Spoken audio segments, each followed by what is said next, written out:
Hello বন্ধুরা, তোমরা কেমন আছো? আশা করি তোমরা সকলে ভালো আছো। আজকে বানালাম পাতলা মুরগির মাংসের ঝোল। ভাবলাম তোমার সাথে একটু শেয়ার করি। প্রথমে নুন হলুদ দিয়ে আলুটা লাল লাল করে ভেজে নিয়েছিলাম। ওর তেলের মধ্যেই দিয়ে দিয়েছিলাম ফোড়ন, একটা তেজপাতা, দুটো এলাচ, একটা লবঙ্গ আর একটু দারুচিনি। ওটা ভাজার পর ওর মধ্যে দিয়ে দিচ্ছি একটা ছোট্ট কুচানো পেঁয়াজ, তারপর দিয়ে দিচ্ছি 4-5 কোয়া রসুন থেতো করা, তার মধ্যে দিয়ে দিয়েছিলাম মাংসটা একটু ভেজে নেওয়ার পর ওর মধ্যে দিয়ে দিয়েছিলাম আলুগুলো। দেখো, দেখতেই পাচ্ছ। ওগুলোকে দিয়ে নাড়াচাড়া করার পর ওর মধ্যে দিয়ে দিয়েছিলাম জিরে, মৌরি আর ধনে বাটা। তারপরে নাড়াচাড়া করে দিয়ে দিচ্ছি মিট মশলা।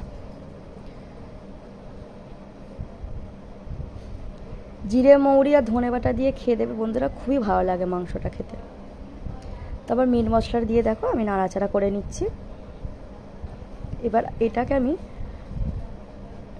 লো হাই মিডিয়াম ফ্লেমে এটা আমি চাপা দিয়ে কষবো।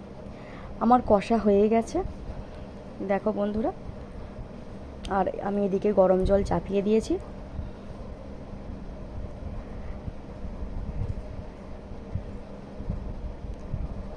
দেখতে পাচ্ছ মাংসটা কষা হয়ে গেছে। দেখো তেল বেরোচ্ছে।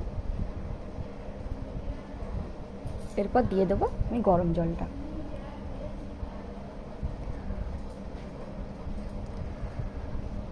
বন্ধুরা, আমার যদি বলায় কোনো ভুল ত্রুটি হয়ে থাকে ক্ষমা করে দিও, কেন আমি খুব একটা বলতে হয়তো পারি না, চেষ্টা করি বলার।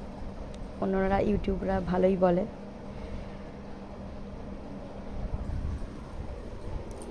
এবার দেখো নাড়াচাড়া করে এটা আমি চাপা দিয়ে দেবো।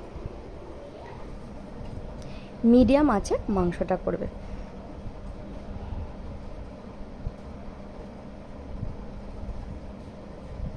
দেখো আমি চাপা দিয়ে দিচ্ছি।